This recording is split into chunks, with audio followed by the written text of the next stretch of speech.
Hello, everyone. This is David Kruger with the Alpha Shift podcast, our second episode. I am here with my good friend, Don Kovaleski. Say hi, Don. Hey, Dave. We are here on a mission. As I mentioned in the last episode, the Alpha Shift is a baby that I started a couple of years ago.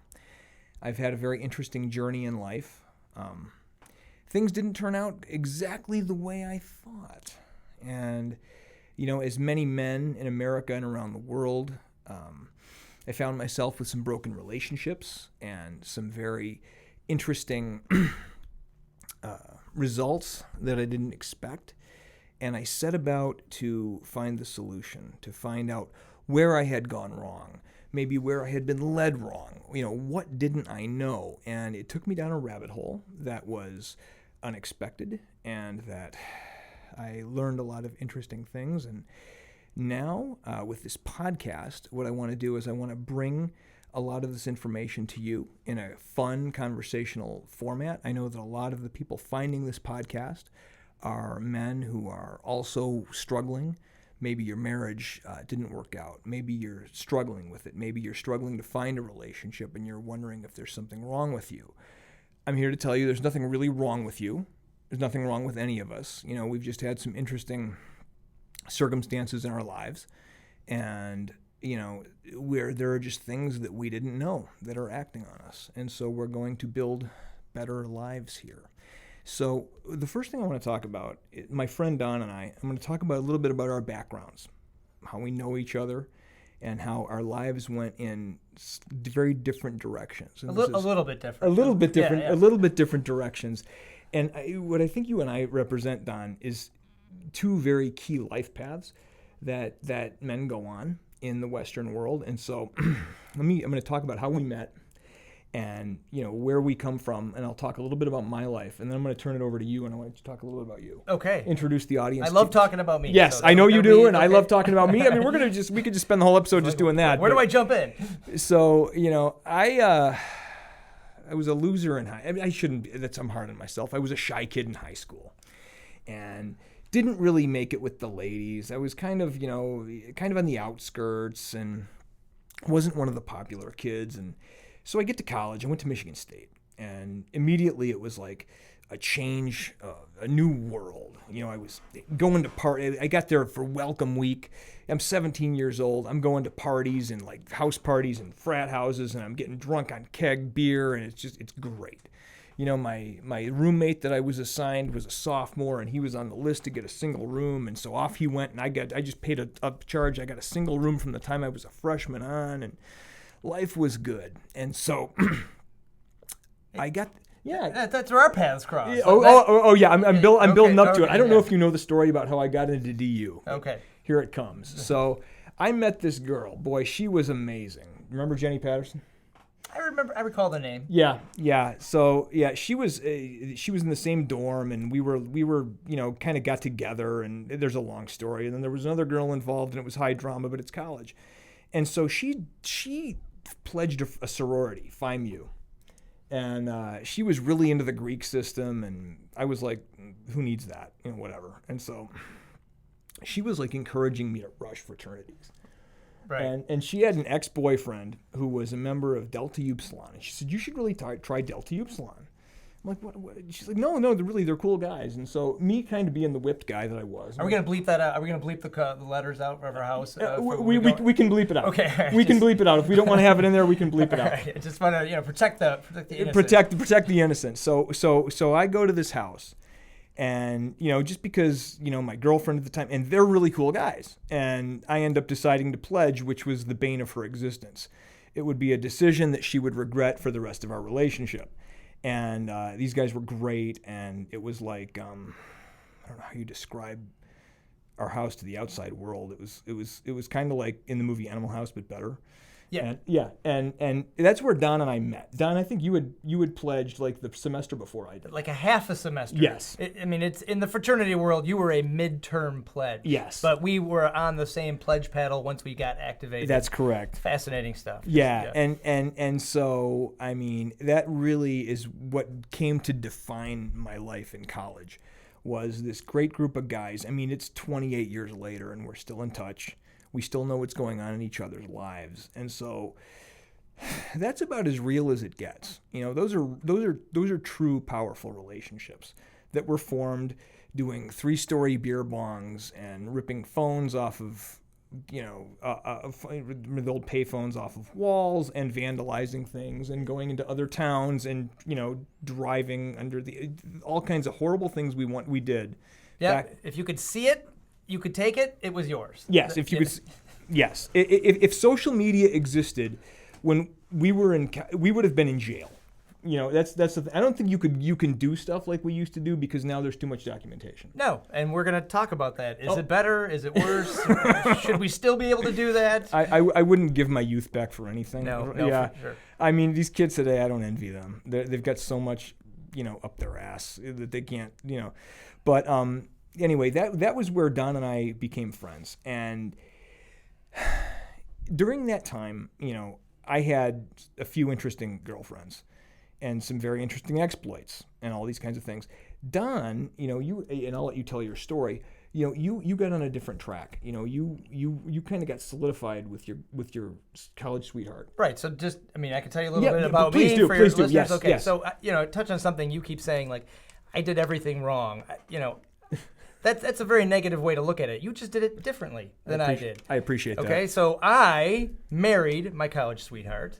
I got jobs, I bought a house, I got a suffocating mortgage, I started having kids, I had a second kid, I had a third kid, and now here I am, 46 years old. The coolest thing about me is the shirt that I'm wearing. It's orange, I got the sleeves rolled up, and 22 years of marriage. That's where I am. I have 3 teenagers living in my house, a dog I don't like, 3 cars now because one of my teenagers is driving, and so that is, I guess, what you're defining as the right way. Now, it's different than your way, but yet somehow you and I are able to remain friends because you have a light about you that no one has truly just locked down and appreciated like all your friends do, like your family do. And I just got, I always say, I got lucky. I got lucky at that moment that girl thought that none of us were good people in college. We were drunken, reprobate, crazy people. Yeah, I tell my kids all the time, like, they think, oh, Dad, you're such a good guy, you're responsible, you go to work. Like, well, you didn't meet me till I was 35 years old. If you had met the 19-year-old version of me, you'd be ashamed that I was your dad. Yeah. But I got lucky. Like, their mom at that time saw something deep down inside of me, and when I asked her to marry me, she said yes, and here we are 22 years later. And you think, well, he did it the right way. He figured it out. But it's not easy. Sometimes I look at, like, Dave gets up, he goes to the gym, he's got time. He can have many hobbies. He's not chasing kids around. I went to 2 sports today. Wow. And I pretty much have my whole weekend planned out because I know it's all related to sports. There's a tournament in Ohio. And so that's the right way. We could talk about that a little bit. Yeah, because I'm listening to that and I'm getting my blood pressure. I'm getting a little bit of anxiety just listening to you talk about all these sports and everything you got to do. And I'm like, wow, you have no time for yourself. Oh my God. Right. And so I'm beginning to wonder if we really do on an energetic, spiritual level actually get what we ask for. It could be. Yeah, and it's like, yeah, and I do look at the way you are as the right way. And maybe that's just a predisposition I have. Maybe that's, everybody. I remember a lot of, like, in my family, my mother and my grandfather and all these people, they wanted me to go to college because they never did. And they saw that as the right way. Of course. And I remember myself thinking, are you kidding me? I have been drunk for 4 years. I have this degree that's virtually worthless because I know I didn't. Right. Because it's like I barely, it ended up helping me in life, but I'm like, I didn't really, this doesn't make me smarter. Right. Well, so I was the first Kovaleski to graduate college. Mm-hmm. And that was a huge thing. Kids these days, nobody is the first of their family to go to college and get a 4-year degree. It's, that's like the bare minimum. Yeah. And so it was very special when we did it. Probably the last of the special college graduation and your diploma. You're the first, and now what are you going to do? Yeah. So that was the right way. Yeah. And to continue to define that step, okay, get out of college, get married, which I did, and many of our fraternity brothers did the exact same thing. Yes. I mean, those first couple of years out of college, I say, like, I went broke on wedding gifts and shower gifts and bachelor parties because there was 11 weddings in a year that I attended between my wife and all her college friends and my college friends. So we were all doing it the right way. But how many of those marriages are still intact today? How many of them are intact today? I mean, we're lucky. Yeah. I would say, a good 60, 70%. I would say, and I would say that our group, we're outliers. I mean, because a very unfortunate event happened last year. Don and I lost a good friend. And that really threw me into a tailspin because, and I'm being selfish when I say this, because our friend Matt, he was beloved. He was one of these guys who did everything that I felt like I did wrong. Right. He did everything right that I Right. felt like I did wrong. And he had a heart issue and he died suddenly. He was 47 years old. And we all got together in last September. It was almost a year ago now. Yep, we're coming up on a year. Yeah, we're coming up on a year. And we were all gathered after his funeral. We got an Airbnb, and many of us were gathered there and just talking and reminiscing. And I was sitting there with another friend of ours, Drew. And I said to Drew, look around the room, man. Most of these guys, I'm the weird one. Most of these guys are married to their college sweetheart, and they're still married. Yep. And he's like, yeah. And then Drew, he said, hey, how many of you guys are still married? And he made everybody raise their hands. and it was like, yeah, I told you, Drew, this is kind of a unique, special group in that way. And it is. And so I don't know what it is about our particular group that is, because that's not the national average. Right. No. I mean, if it was the national average, less than 50% of us would still be married. Yep. Yeah. And at least to the first one. And, so I think that says something. I'm not sure what. I mean, I like to just say it's just a group of good, solid guys. Well, you as you navigate life, you'll meet guys, and they all went to college, and guys were in fraternities, and they have like a group that they still, get together with, and it's usually, like a foursome, or maybe two foursomes can go out golfing because they all get together and do that. I mean, when Matt was a special guy. I'm not going to say that many people would show up at my funeral, but he was a special guy. And, I mean, there must have been 60, 70 fraternity brothers from back in the day, and every single one of them held him in such high regard. Yes. And that you're right. That was a moment for all of us where we looked around, and that's when you come to grips with your mortality. Yes. Like, what am I doing? Am I doing it the right way? Yes. Am I doing what I should be doing? Correct. And if I'm not, why not tomorrow am I just going to start going for broke? Yeah. Being bold. Yeah, Because, absolutely. yeah. He wasn't sick. He wasn't out of shape. He didn't live insane. It was just an accident, a tragedy. I mean, that's why they call it a tragedy. That's why they call it a tragedy, because you don't know. It just happens. And it was a wake-up call. And I remember, you said, I can't remember many months ago, you and I got together and you were going to do this podcast. And I said, of course you are.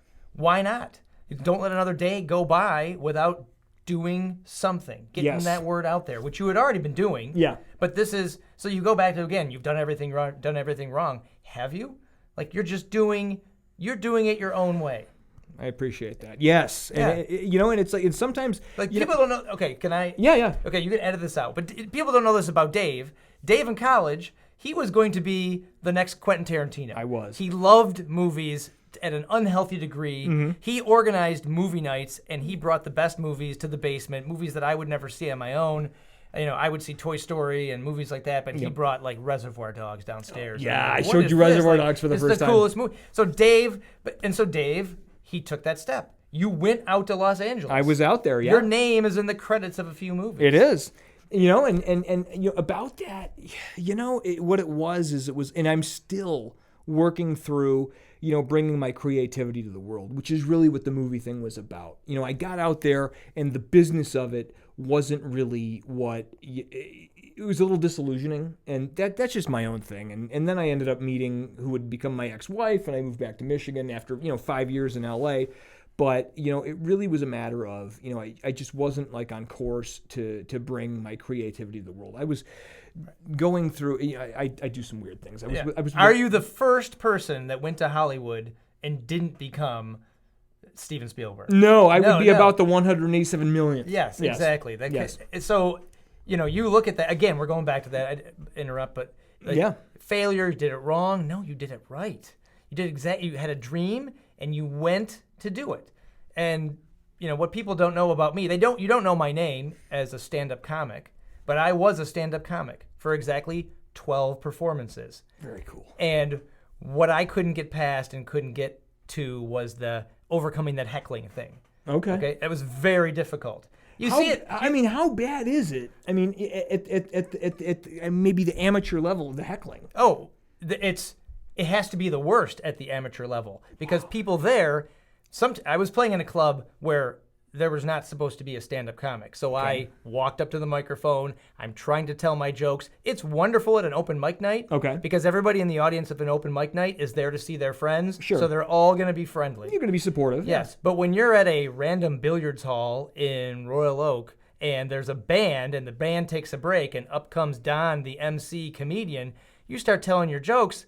People will walk all over the punchlines. People will talk. No one's laughing. It's just... Oh, wow. So I tell this story because I'm a failed stand-up comic. But I learned that stand-up comics that you see that make it, what they go through, they don't just call up Showtime and say, hey, can I get a half-hour special? And Showtime says, sure. Tell them... They have to go through all that garbage. And I hooked in with a couple of stand-up comic friends. And the one guy was a very go-getter, and he was like, hey, we can go to Cleveland this weekend. There's a comedy festival. We can play Thursday through Saturday and open up for the headliner. Are you in? And I did it wrong. I did it wrong. I had a baby first, and then I decided to get into stand-up comedy. Then you decided to get into stand-up comedy. So you can't tell your wife at home with your 6-month-old and say, like, I'm going to Cleveland for 3 nights. I know we can't afford it, but I'm going to sleep in a hotel with 3 other guys, and we're just going to get on stage and do stage shows. So off they went, and I didn't. And then they did it again. We can go to Chicago. And we can play Saturday and Sunday, afternoon and matinee. And I can't. I'm a dad. I just had a second. I'm a dad. My wife's pregnant again. So I did it in reverse. So when I go back to this, you said it wrong. I don't think you did it wrong. You did it. Just the fact that you did it, it says something. You learn. It's so funny you say that, Don, because I'm still doing it. Next weekend, I'm going to Rhode Island for a conference for this energy work that I'm doing, and then a month after that, I'm going to Germany. Okay. I just couldn't do that. In January, I'm going to Mexico for a thing, and so I'm like, okay, maybe there are trade-offs in life. Maybe I'm able to do because I don't have certain obligations, which I saw as a failure because I just couldn't get it off the ground. Maybe it's just the way my life needed to go. With my ex-wife, she couldn't have children. And it was funny because I knew I had made a poor choice. Nothing against her. We weren't a good match. But I knew I didn't want to have children with her. And so there was talk of adoption. I'm like, you're so not going to be the mother of my children. This is not happening. And and when you feel that way about someone, you may want to consider, why did you marry them in the first place? And so...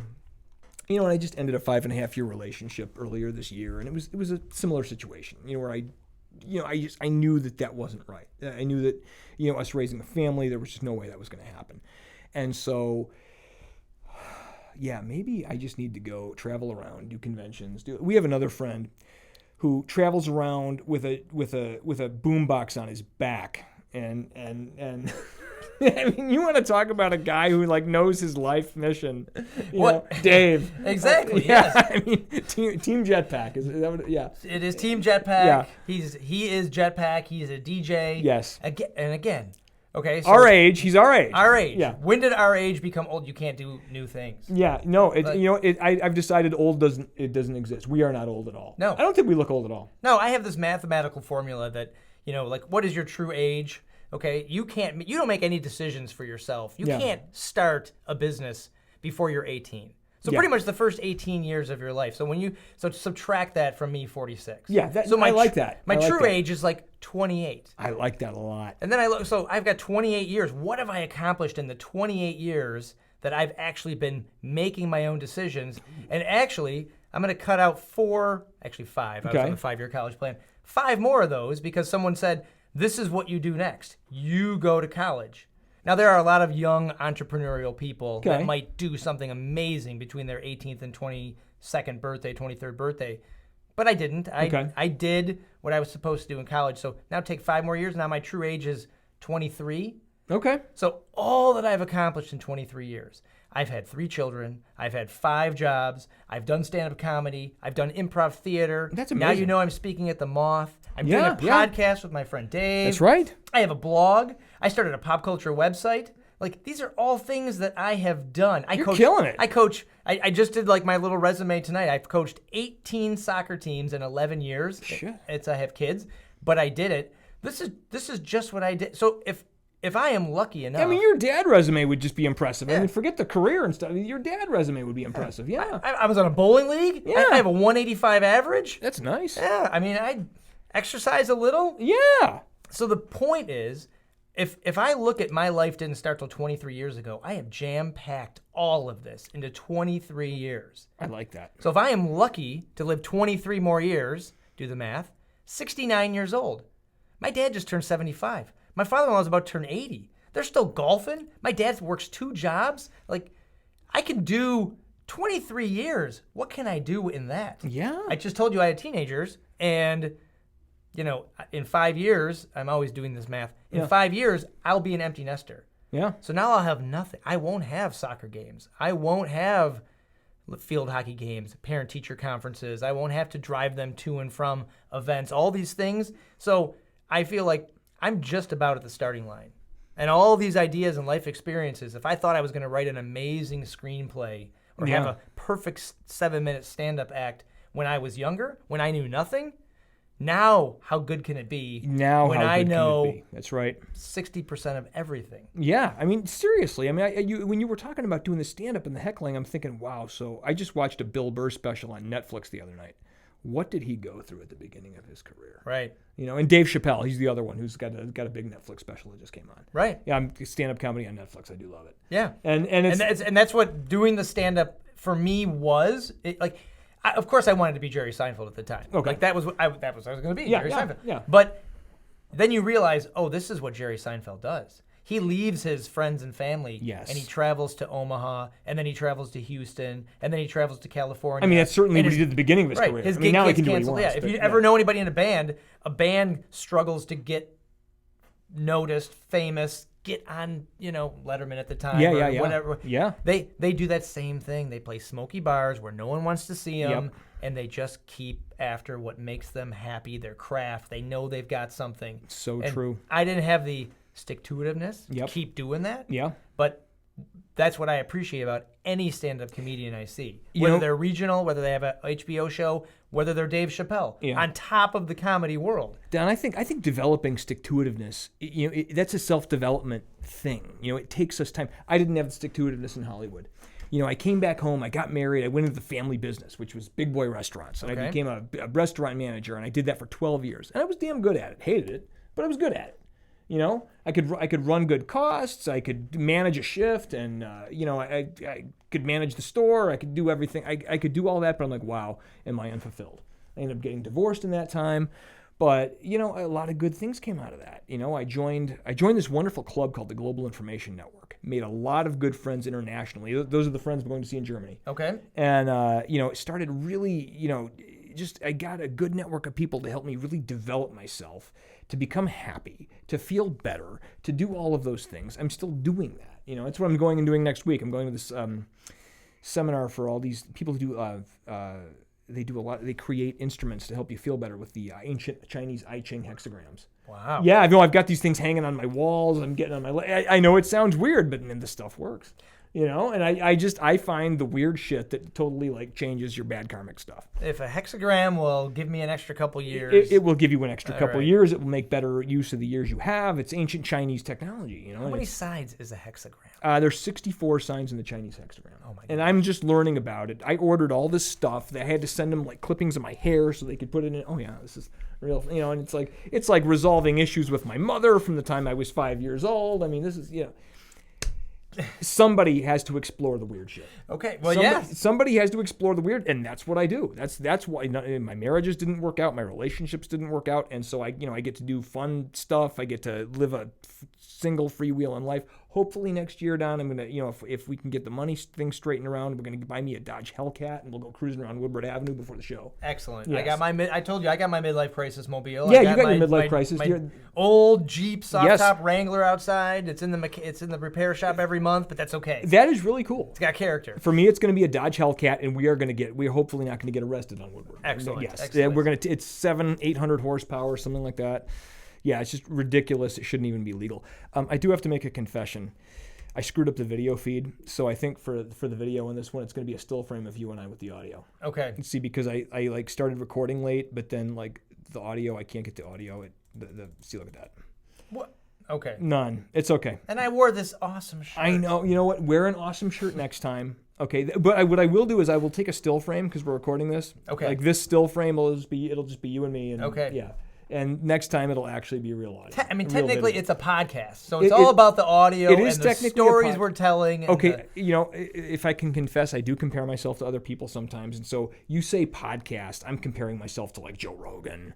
It's like with him, it's like they're in studio, they're filming, and you see Joe sitting there on the sitting there with a cigarette on the. Okay. It's well, right. It's that comparison. Yes. I wanted to come in here first time in front of a microphone and Yeah. be like a perfect mix of Rush Limbaugh, Howard Stern, Yep. Dick Burton, like amazing. everyone you've been listening to all your life. Yep, Yeah. and all I'm gonna have to do is share this on Twitter one time. Yes. And we're gonna have 1 million followers. Yes. And if we don't, then we have failed. Yes. Right? It's Yeah. absolutely sink or swim. That's Sink it. or swim. Yeah. But of course, that's not true. No. Because all those guys I just mentioned, same thing. They started in a studio. They got the camera wrong Yeah, the first they got time. the camera wrong. The audio wasn't quite right. Right. They stumbled over their words. Yes. So this is a part of the journey. This is how it works. And, Yeah. and you show up over and over, like with the Alpha Shift itself.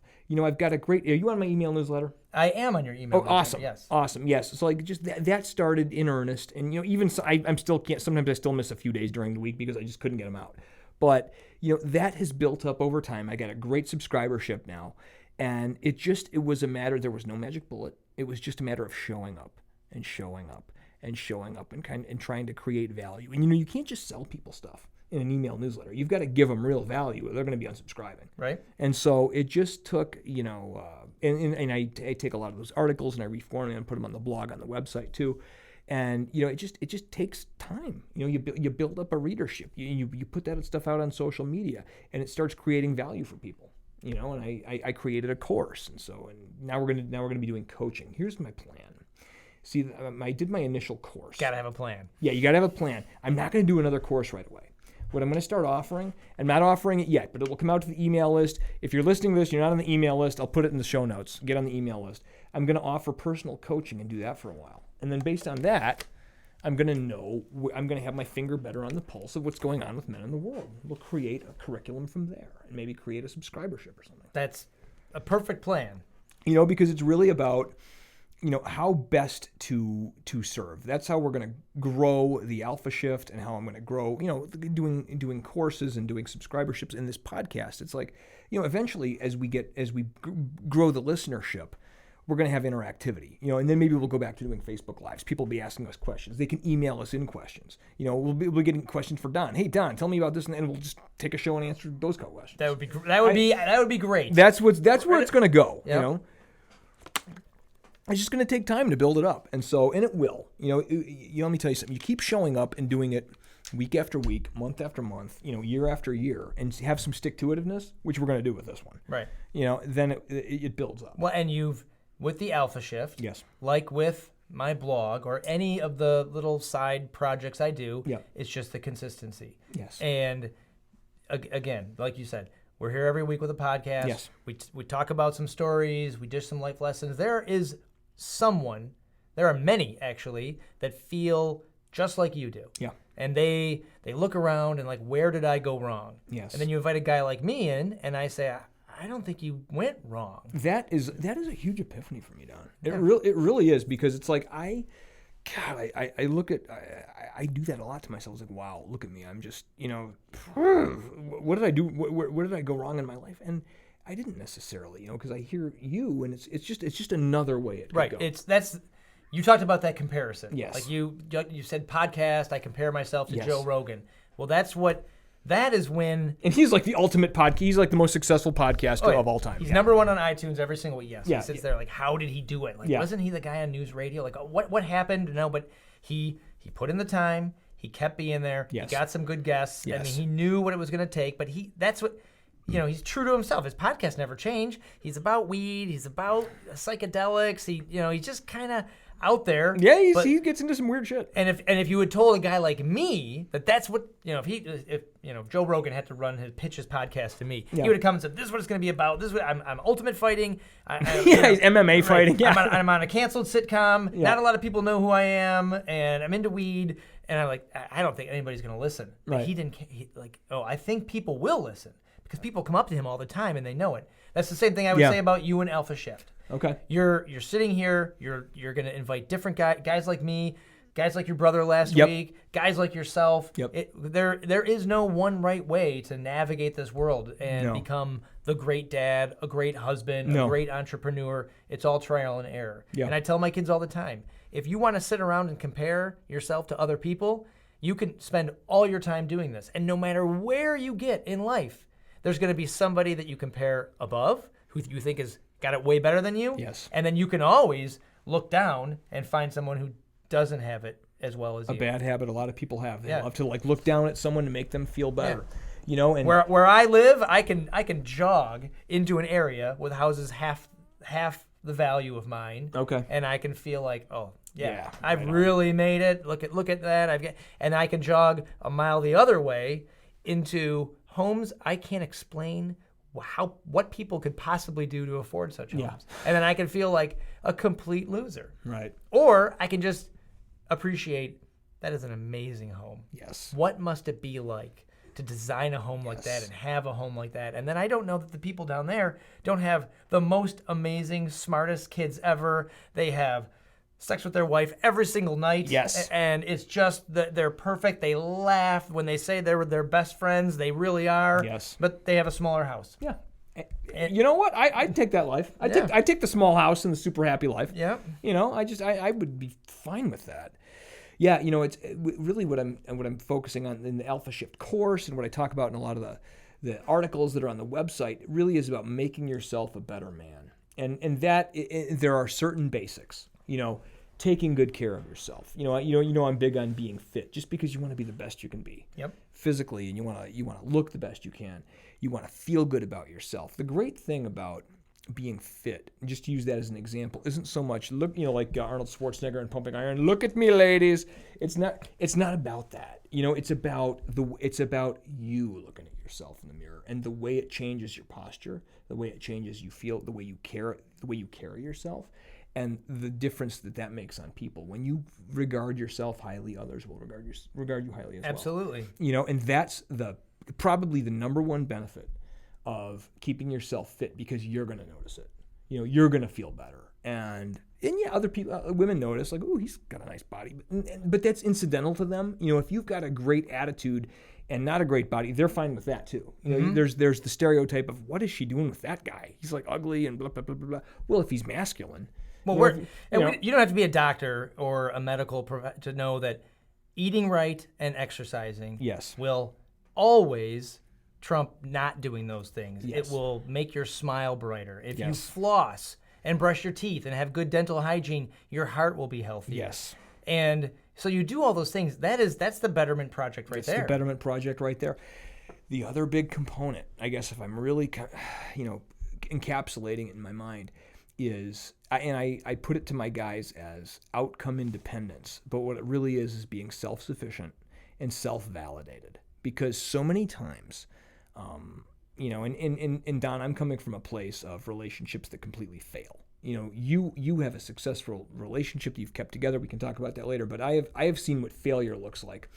And the most disturbing thing about it is the way I'm behaving when the relationship is failing.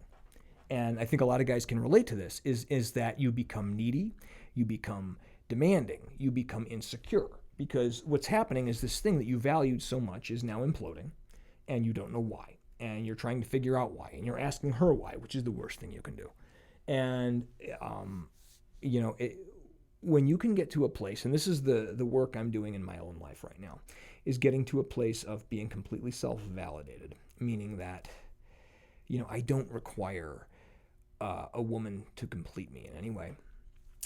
This may sound like really basic, but it really is. I mean, we are deeply programmed to want to mate up, and this is what you need, and somebody loving you means that you're special. No, Right. no, because people will get into relationships for all kind of reasons. I was reading a highly noted writer was saying, women will marry men for stupid reasons. Not necessarily because they love them. Make sure you find a woman who actually likes you and likes what you're all about. And I'm like, wow, I never really thought about it like that. Because I thought about like my divorce, and I thought about, this last breakup I went through, and how, like myself and so many men say, she changed. She just doesn't love me anymore. She doesn't care. How could she do this? And maybe you didn't have the right score from the beginning. Maybe you were just so attractive in the beginning that she was into it, and she wasn't making the right, it wasn't so much about you, it was about the image you put out. Well, isn't that the secret? That's like the secret that no one knows. Like, what made that couple find each other and somehow stick together, and then you can see them on their 20th anniversary, and they just love each other. Yes. They're into what each other are doing, and they like to do things together. But if you're in a marriage that ended after 5 years, or that your relationship, or however many years you were married, you just wonder, like, what was Don and his wife like at the very beginning? How did they know? And this is where I will say, sometimes you do just have to get lucky. Yes. I think I'm a great guy. My wife is an amazing woman. Oh yeah, Kathy's wonderful. But could we marry anyone? Or am I No. so amazing that anyone, I could just make myself merge because I just have the ability to adopt and adapt? No, I don't think so. I think in a lot of ways I did get lucky. And maybe that's what drew me to her, is we had similar backgrounds, both of us Polish, both of us Catholic, both of us from big families. We wanted big families, so we were aligned. Yes. But we figured that out early. And then luckily, neither one of us really changed our minds as we started down the journey. We still wanted the same things. Yes. If I'm going to do stand-up comedy, and I'm sorry, hon, I got to go. I got to go to Cleveland. That's what I am. I'm a stand-up comic. Yeah. Like, that could have really drove us apart. Absolutely. I'm going to Chicago. I'm going to Minneapolis Comic Festival. I think I can get a gig in New York. Like, I'm going. Now, there are successful stand-up comics who did that exact path. Oh, yeah. And their wife stood by them. But for me, it wasn't the path I was going to choose. It wasn't important enough. There are also successful comics and musicians who took a similar path and whose original marriages were destroyed because of it. Yeah. And so that can happen too. I would say to, like, you and Kathy and others like you who you, as you say, got lucky. I believe that you had a high degree of compatibility. I actually was getting ready. I have an aborted article that I need to get back to writing. It was called Chemistry versus Compatibility. Basically, that there's a difference between chemistry when you meet somebody, like the pheromones, like I want to make babies with you, and true compatibility. True compatibility is what makes a marriage work. I'm also reading a book. Okay, we're going to get weird in future episodes. I don't know enough about it right now to get weird. I'll give you a hint about numerology. And I'm reading this great book by Glynis McCants about numerology, and it's based on the Pythagorean theorem of numerology, and it's You mentioned numerology last week. Yeah, and hexagram, yes, hexagramology. because a lot of times the math doesn't work out, and with numerology you can get like your life path number and all these. I will go into it in the future. Right now I'm just reading a book and learning about it. But she outlines in this book, she takes real life examples. Like the greatest match of all time was Paul Newman and Joanne Woodward. They were like this amazing couple. They were married forever. They were lusty after each other. They did philanthropies together. And she goes numerologically why it all worked. And of course, then she takes a couple others and Bill and Melinda Gates are another one that are really, really super compatible and very successful. And then she goes into a couple that flew apart at the seams. And why? And so sometimes you can have, my point being, without getting too much into it and getting weird, is that you can have two people who are good people, but their numbers don't work. and it's like a challenge, and it just isn't going to be a match, and so it's very difficult to work it out. And I started relating that to me. And actually what I'm actually going to do, and maybe we'll talk about it on future episodes, is I'm going to take my ex-wife, I'm going to take my recent ex-girlfriend, and I'm going to like do our numbers and see how they match up. Wow. You know, I'm sure it won't be a match. I should apply the numbers to my wife. Yeah. And what if it came back that, no, you guys aren't meant to be? I don't think that's possible. I think you and Kathy would come up I really, yeah, I think. Yeah, and but can I let her fill it out? Because I feel like that would be yeah, absolutely. You could let her for me. Yeah. Let her fill it out, because honestly, I mean, because you already have the results to show compatibility. Yeah. I mean, 22 years successful marriage, you're compatible. Trust me, you've already seen it. And you know, it's really empowering to see that there are, and to some people that might seem woo woo, but you know, let me tell you something. After being around for 46 years, although I've only been around for 28, like on your scale, I like that. Okay. You know, I'm ready to like not screw it up anymore. You know, I mean, it's okay for me to date young, hot women and do lascivious things with them, but if it's going to turn into a relationship, numbers. Run the numbers, and if they call it a challenge. If you've got like numbers that don't match up, then sorry, honey, you know, I'll give you cab fare. Bye bye. But if you really like them, can you go to like horoscopes? Can you go to astrology? You know what? You could like do that as a backup plan. Yeah. I really like you. The numbers don't work out. If you really like, it depends on how badly the numbers don't work out. If they slightly don't work out, then you know exactly what you need to work on and focus on. Julia, in the book, she talks about Julia Roberts, and I can't remember Robert something is her husband's name, and they have some challenge numbers, but they're working it out because Julia Roberts really wants to make it work. And so, yes, she gives examples of people like that too. And so, because a lot of times people come to this science and they're like already in a 10 or 12, 15, 20-year marriage. Yep. That they're trying, and they're not about to like just like jump ship. And so, yes, you can take challenge numbers and make them work. If it's too challenging, it's like, okay, you're very different people and you're like butting heads. Well, I'm going to read this book. Yes. Love by the Numbers by Glynis McCants. Okay. And it's very, very interesting. Because the book I just finished was Dead Execs Don't Get Bonuses. Okay. And it's written by Joel Kahn. He's a local cardiologist. Okay. And I was just motivated to read it, going back to Okay. our friend. But I need something. I like this numbers thing. Yes, Yeah. I really like it because it gives some real science and some real credibility. And it's developed by Pythagoras. He was a Greek mathematician 2,000 years ago, so he's got to have credibility, right? Yes. Yes. We're still talking about him. Yeah, we're still talking about him. Right. I mean, he was alive 2,000 years ago. Right. And so, Someday, 1,000 years from now, someone will be recording the Alpha Shift about relationships and how it all works out. And I remember they'll be using this your little guy. slide chart. I remember this guy. He was a friend of mine.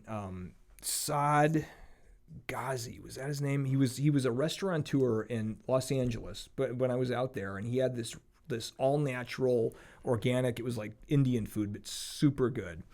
And he was like this little Yoda, and everyone loved to just come hang out and talk to him. And I would go there on my lunch break, and he sat down with me one day, and I remember him telling me that like the whole universe can be, it can be explained with mathematics. You have to understand mathematics. And I think he was kind of getting at numerology. He didn't say that, but he said mathematics is the, it's more than just like adding 1 + 2. Mathematics is the key to understanding the universe. If you unlock the code, you can understand how everything works. I didn't know what, at 24 years old, I didn't know what the fuck Saad was talking about. It was flying right over my head. I was just enjoying that I had his attention because he was like Yoda. And right. So, but I'm thinking about it, but here I am all these 20 some years later remembering. So he like planted a seed in my brain. And it really, there is a logic to understanding how things work the way they work. And so what I'm starting to realize as we have this conversation down is the Alpha Shift is going to get a lot weirder than I thought. I wanted to just get back to like being a man, having big muscles, and driving fast cars and being badass, but we're going to get weird. We can do that too, but we're going to get weird. That exists, but it doesn't work anymore. You got to go far beyond it. Yep. It's like, and I'm friends on Facebook with a lot of women who are coaches and who work with men and couples. And they are like all about, authenticity is the new sexy and everything. I'm like, oh, and for a while I've been struggling with it. I'm like, really, authenticity? You want guys to act like douchebags? And I've got to let this go. And like, it's my presuppositions. It's all it is. I'm just, And so, Well, I sometimes say if I was authentically myself, I wouldn't have a wife. I wouldn't have a job. Like it's a constant battle against sometimes. you'd be playing Fortnite and like drinking beer, right? Right, human Yeah. nature. Yes, I would still like. I would have Xbox and I'd be a master. I'd be like, I'm gonna make it in Vegas at some gaming tournament. Yeah. You know, I play FIFA 19 all day long. You know, I don't need a job. I'm good enough. I borrowed from this guy. I borrowed from that guy. You know, my dad's like that would be. But it's about resisting that. I can give a Keeps little. you on the path. I can give a little bit of insight to that, because I study a lot of success principles, with my Global Information Network friends. Well, in the book Think and Grow Rich by Napoleon Hill, chapter 11, I've read it. Yeah, okay, chapter 11, The Mystery of Sex Transmutation. And I went back and reread it. It blew my brains out of my head like a month ago, because basically in it he says that man's basic is to please woman. That's what we do. And so sex transmutation, the way he talks about it is you take this sexual desire, and it can be sexual desire for your secretary. It can be sexual desire for the cute girl down the street. It can be sexual desire for someone who's not even available to you. And All right, you following. do it, and you take it, and he talks about this. This is Napoleon Hill in the 30s talking about, and I when I first read this 10 years ago, I threw it over my shoulder. I'm like, that's ridiculous. I just want to get laid. But what you do is you take it, you channel that into creative energy, and then outlet it into your business and what you're doing in the world.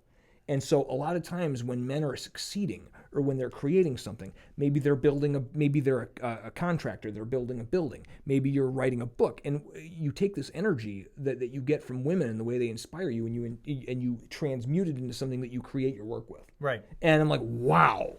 And so it's like, we need them. We need them to inspire us, to bewitch us a little bit. I'm gonna have to read that chapter again. Yes. That would be like, that is the yin and the yang. Like, It so is. I've got kids, and remember how when you were a kid, they would always like, oh, you're in sports and you're doing that, Yes. and you have a job and your studies, and oh my gosh, I was so I never did so well at my grades as when I was busy. The busier you are, the more you get done. Yes. And so I'm thinking of this about the desire to create and be fun, and Yes. that is what starts a relationship. Yes. Like, I'm attracted to that other person. Yes. I want that person's attention. Yes. I'm going to be funny. No, I'm going to be awesome. I'm going to be cool. No, I'm going to be funny again. I'm going to be smart. You're going to be all these things, and you're constantly inventing yourself. Yes. And at the same time, work is going great, and you got a great car, a charger. Yep. And then what happens is you get that person, and relationships start, and then suddenly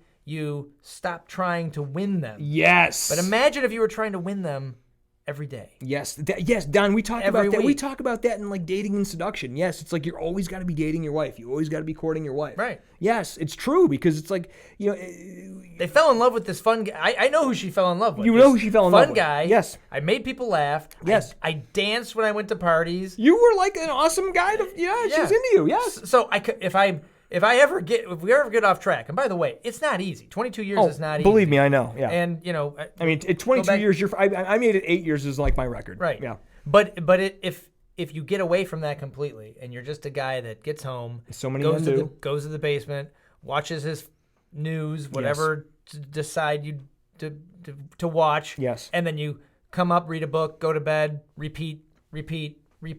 Well, that is nothing like the people you were when Correct. you couldn't stop talking to each other. Everything that happened, you couldn't wait to hop on the phone back in the Correct. day when people called each other and tell them about it. And then, like for me, I didn't go looking. It was like, I'm going to find a wife, and I'm just start like The Bachelor. I'm just going to find, Right. I happened to bump into her Yeah. when I was 15 years old. And then I happened to see her dating somebody else when I was 19 years Yep. old. And I said, wait a second, I should be dating that girl. Yeah. And it was an effort. And when I asked her to marry me, she did. Yes. And then it's it's not always fun, but it's trying to keep that fun inventiveness. And let me tell you something, Don. The position you're in, keeping it alive, when you've had someone for a long, that's the hardest game there is. It's easy to meet someone new. Right. It's for like where I'm at, when you're like the new exciting guy for some woman, that's like the easiest part in the world to play. But doing what you're doing when you've been in the relationship for a while, keeping it exciting, that's what separates the men from the boys. When you can do that, you can do anything. And it's so many of our listeners are in that position. Yep. People who find the alpha shift are guys who are like, shit, or they're guys who've just been divorced. Right. And so But it's life. It's life in general. Life. If you have a job, there's nothing more exciting than getting that job. Yes. Interviewing, Yes. shaking that hand. We'd like to make you an offer. They make you the Start offer. to fill out these things. Here's your desk. Here's your tape dispenser. Look at this awesome phone you're never going to use because we always all use cell phones. Yes, And yeah. It's amazing. And then you get in and you're meeting people and they're putting you on special projects. And then what happens in a job, if you let it, it becomes the same. Yes. Mundane, over and over. And I got to but what if every day you were trying to really expand in your job, trying to do something new, exciting, creative? It's there. Yeah, it's and there. I would say it's there if you're a teacher. It's there, maybe not if you're a cop, but that you can do it. You can reinvent yourself. You can Yes. get better Yes. in your job every day. You can get better in life every day. In life every day. You know, it's Alpha Shift. Alpha Shift. Podcast episode number 2. Yeah. Like, you're doing it. We're doing it, Yeah. you know, and you know, another thing that separates the men from the boys is what do you get done? What can you make yourself do when you're just at baseline everyday level? It's easy to get together with friends. It's easy to go to a big rah-rah event. It's easy to have a big change in your life and be like, okay, I'm making a decision, I'm doing it. And by all means, leverage those times. Yeah. But what really separates the men from the boys is like on Tuesday or Thursday night, like a random Tuesday or Thursday night, when you could sit home and have a beer and watch TV. Right. You know, what are you going to do? Car breaks down. Yeah. I can't afford to fix it right now. Right. I can't afford to get a new car right now. And I got a new boss, and I don't know what's going to happen with my position at my company for the next place. But so you can dwell on all of that. You can dwell on all of that. Or you could say, like, well, what am I good at? You know, what could I do on the side? Yeah. You know, for me, I make salsa. Yeah, Like, yeah, I'm I gonna- know. I'm gonna- Donnie Jalapeno I'm going to salsa. plug my Donnie Jalapeno salsa. By all means, we'll It's- always plug yeah. Donnie Jalapeno salsa. It's the best salsa in the world. Yeah, whenever you're doing a big push, like at the holidays, Right. we'll like give Yeah. people links and stuff. It's yeah. the best because I say it is. Yes. And it was just born of. I got to order some. Yeah, I like the salsa from that. I should have brought some. My mother That'd loves have been salsa. a I got to great buy my podcast. mom some of your salsa. She loves Yeah. salsa. Okay, Yeah. Yeah, and so I did it. I say it's the best. That's Yes. what every salsa on the shelf at a store says they're the best. But I do it because I love it, and Yes. I love making that for people. And I'm trying to be, I have like little shows where the You're jalapeno putting salsa- love into the salsa. Right. You know that makes a Right. difference. And that sounds a little woo, but you are. You Yeah. know, that's major. You know, and and that makes a big difference. And yes, everyone loves Donnie Jalapeno salsa. I mean, I see the Breaking Bad. I'm the Walter White of salsa. Of salsa. You're the Yes. Walter White of Yeah. of It's- salsa. Yes. It's the blue stuff. Yes. Yeah, absolutely. Yes. So Everyone in the world has seen Breaking Bad. I hope. that they can Actually, I reference. have not. I was told that it would be my favorite show of all time. You know what other show I've never watched? Game of Thrones. I have never watched Game of Okay, Thrones. so you're with me on that because We that's might be the only two people. we might be the Yeah. only two people in the world who've never actually watched Game of Thrones. Yeah. It's actually because I try to watch very little television, otherwise I'll never get anything done. Okay. It's really Well, down. if you're going to get sucked into something, Breaking Bad is completely worth it. All right. It almost broke me for other shows. Like, Okay. well, I don't really get on this show. It's not going to be as good as Breaking Bad. Yeah. I mean, I really got to be careful because I just, managing my time is a challenge, and if I start watching like Breaking Bad, as it is, What are you going to do on the plane going over to Europe? oh man, I could watch Breaking Bad. Yeah. Okay. Breaking Bad the whole time going over to Germany. Okay. That's going to be so much fun. I'm really looking forward to that. We've sidetracked. So welcome back to the Breaking Bad podcast. Yes, welcome back to the Breaking Bad podcast, and we're gonna. You know what? Actually, That's a guy who made an alpha shift. yeah, a friend of mine who I do contract work for. My day job is I do copywriting for other internet marketers, and a friend of mine who is in the men's dating market. He actually played Walter White in some independent film where they were farsing Breaking Bad because they like shaved his head and he looks so much like him. Heisenberg, yes, Heisenberg, yeah, yeah, the whole Heisenberg look with the hat and everything else, and so. Well, I don't think we're going to get to the articles today. We'll save it for next week. Okay. But Don, thank you so much, and we're going to be back next week. Dave, I want to thank you for having me. This Absolutely. This has been a thrill. Like again, stand-up comedy, check. Improv theater, check. I'm doing the Moth speaking, telling Yes, stories. that's what we'll talk about that next week too. I'm Yeah, going to ask so, you about that. So this is another thing. And Yes. if I could leave anything with anyone about where do you start? Where do you end? Where does the journey really begin? Is Yes. it too late? I would say what we learned last October, like now a Yes. year, like it's not too late. It's not too late. And you have if you do things right and you're lucky, because again, Yeah. there's that lucky thing I Lucky. said. If you're lucky, you might have 20 more years. Yeah. What are you gonna do with them? What are you going to do with them? And we talk about like last year and losing Matt. Let me tell you, that's a guy who used the time he had very well. Yep. You know, and so it's like it's as sad as I was. He used his time so well, it inspired me. Well, I spoke about it. Yeah. He seemed always busy, Yes. always making new friends, and he had more friends. I mean, I will say something I can't do. If I all I did was on a mission to make friends between now and the next 23 years, I would not make as many friends. No, it was a natural talent of his. You can't compare yourself to him. Natural. He had jobs, and again. He was being him. Right. It was his natural gift. He was using his time, and so Yes. that's what, to bring it back to that. If I get bogged down in the weeds, I think he would like to be here bogged down in the weeds, because I'm sure he got bogged down, but he didn't get that chance. Yeah. But I am. Yeah. And that's why, I'm here with you. That's and right. I love that you're doing this. Yes. Yeah. Yes. I felt an inner calling to get this podcast going. It was like I had so many projects going on, and I'm in transition with my business. I'm like, maybe I need to focus more on just money making stuff. I'm like, no, this podcast, it was like in my heart, like this has got to go, and it's got to go now. It's got to happen. Well, That's when I texted you. I love it. Yep. So, all right, we will see you all next week. Lots of love and good stuff. This is Dave Kruger signing off. And Don Kovaleski. Thank All right. you. Talk to you next week. Bye-bye.